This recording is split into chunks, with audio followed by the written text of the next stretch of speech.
Dostlar, bir minut vaqtlaringizni alamın. Ko'p odamlar söylep tur, sen қазақша söyleydi bilmeysin, okudu bilmeysin, qo'ya qol, arnani qo'ya sal deb. Dostlar, bar narsa birden bo'lmaydi. Bir uy salganda da birden uy bitib ketmaydi. Bar narsa azıntaydan keyin bo'ladi dostlar. Sol uchun qo'ldav kutaman. Bar yaxshi bo'lатын шығар. Hali vaqt oldinda. Bari birinchi қазақша auditoriya bilsin deb harakat etib turman. Sizlardan tek qana qo'ldav, kommentariy yozamiz dostlar, like bosamiz, arnaga tirkelamiz. Осы so'zimga kommentariyada javob kutaman dostlar. Barchaga rahmat.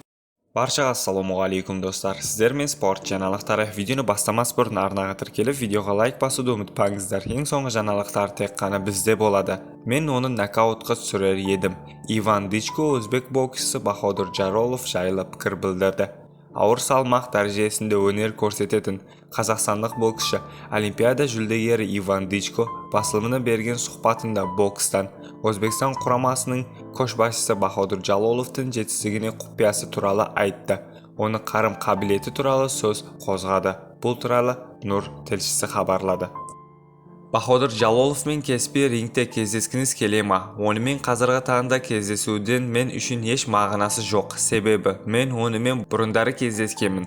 Егер біздің жолымыз ортақ мақсатта қиылысатын болса, немесе бұл рингте жеңіп титулды жекпе-жектің жақындауға көмектессе, жақсы. Егер олай болмаса, бұл кездесудің бүгінгі қажеті жоқ. Siz onu әуесқой бокста жеңдіңіз. Айтыңызшы, ол қазақстандық Қамшыбек Қонықбаев үшін алынбас қамалға айланды ма? Оның құпиясы неде? Ол әрине алға жылжыды. Қабілеті қарымы артты. Техникалық базасы да жетілді. Мен оны техника мен жылдамдық танытып жеңдім.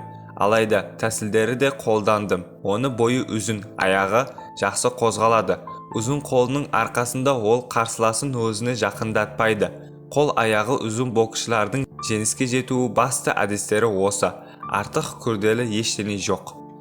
Егер сіз Bahodir Jalolovпен кездессеңіз, жекпе-жектер қалай аяқтар еді?